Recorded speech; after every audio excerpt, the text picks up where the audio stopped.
The county auctioneer held up a bundle of dry, vicious-looking thorny bushes as if they were a joke. The crowd laughed even harder when a skinny black teenager raised his hand and spent every dollar he had to buy thousands of their seeds. Farmers shook their heads. Neighbors whispered that he had finally lost hope. Experts claimed those bushes would only make dead land even more useless. But 3 years later, luxury health companies, nutrition scientists, and natural wellness brands were standing in long lines outside the same forgotten farm, offering contracts worth millions for the harvest everyone had once mocked. Before we continue, if you believe kindness, forgiveness, hope, and second chances can change lives, please take a moment to like this video, leave a comment, share this story with someone who needs encouragement today, and subscribe to our channel to become part of our growing family and community. 18-year-old Colton Hayes had grown up on a neglected piece of farmland outside a small Midwestern town where every season seemed to steal something from his family.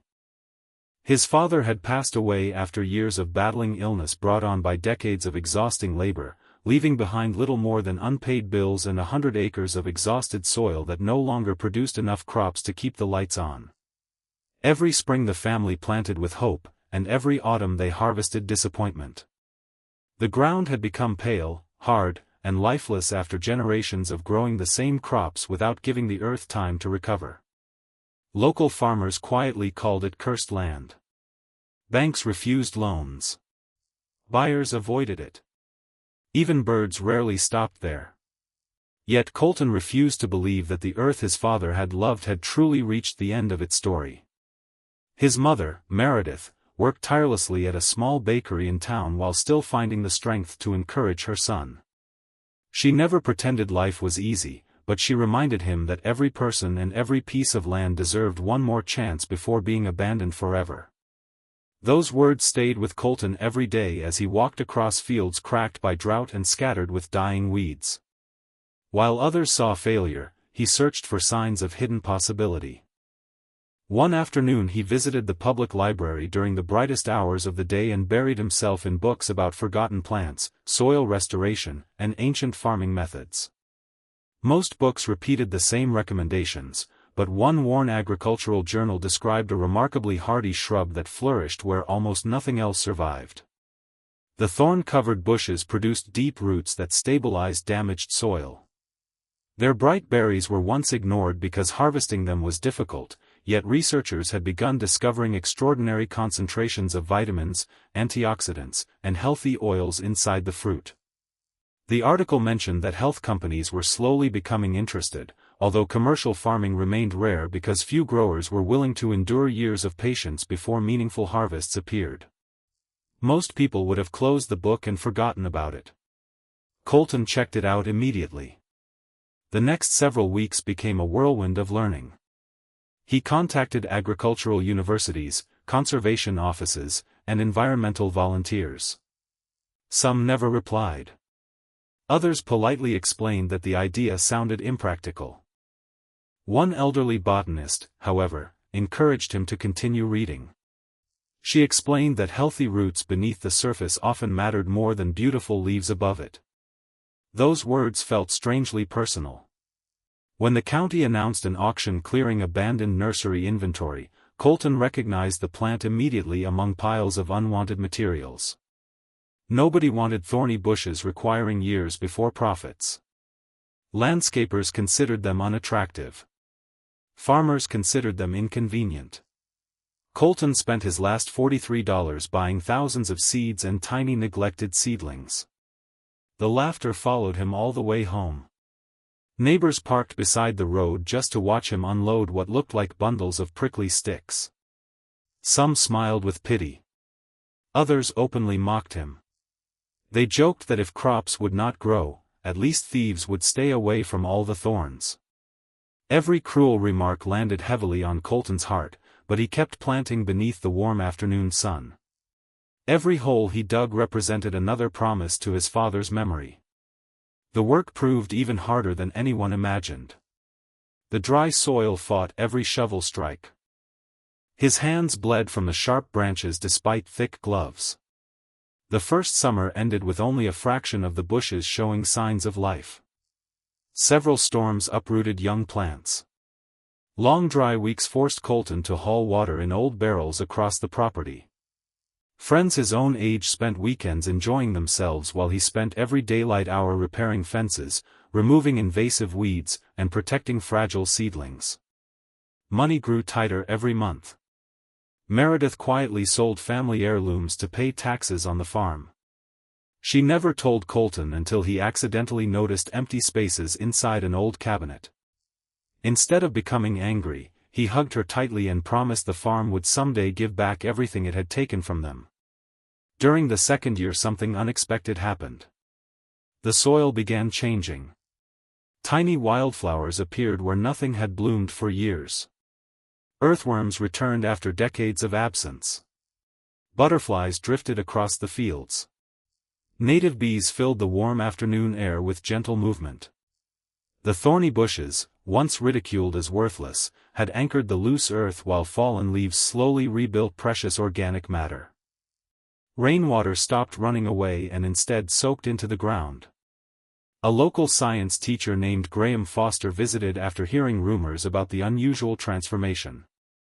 He expected to find another failed experiment. Instead, he found living proof that damaged ecosystems could recover when someone possessed enough patience. He invited students to visit during daytime field trips so they could witness nature healing itself. Children who had never stepped onto a working farm suddenly learned that hope often looked small before it became impossible to ignore. Even then, very few adults believed financial success would ever follow. Then came the third growing season. The bushes exploded with brilliant orange berries glowing beneath the afternoon sunlight. Every branch seemed covered with fruit. Harvesting required thick gloves because of the thorns, yet the berries proved astonishingly rich in nutrients. Graham sent samples to an agricultural laboratory more out of curiosity than expectation. The results shocked everyone. The berries contained exceptional levels of valuable natural compounds sought by wellness companies producing juices, nutritional supplements, skincare products, and specialty health foods. Their quality exceeded many imported sources. Researchers praised the clean growing conditions and naturally restored soil. Within weeks articles began appearing in regional newspapers describing the remarkable recovery of a forgotten farm. Environmental organizations praised the land restoration. Agricultural experts visited to study the soil. Nutrition researchers examined the berries. Soon vehicles carrying representatives from health brands arrived almost every afternoon. The same people who had laughed now waited politely outside Colton's farmhouse hoping for appointments. One executive offered an exclusive contract immediately. Another proposed expanding production nationwide. Others wanted partnerships involving research and sustainable farming education. Colton listened carefully but refused to rush. He remembered every lonely afternoon spent planting while everyone predicted failure. He had learned that patience created stronger decisions than excitement ever could. Instead of choosing only the highest bidder, Colton insisted that every partnership include commitments to sustainable farming practices, fair pricing, and educational programs teaching struggling young farmers how damaged land could recover. Some companies walked away. Others respected his principles enough to accept. The contracts transformed the Hayes family forever. Debts disappeared. The farmhouse was repaired. Meredith no longer needed exhausting shifts at the bakery. Local workers found year-round employment harvesting berries, preparing products, restoring additional fields, and guiding educational tours. But perhaps the greatest change happened inside the hearts of those who had once mocked him.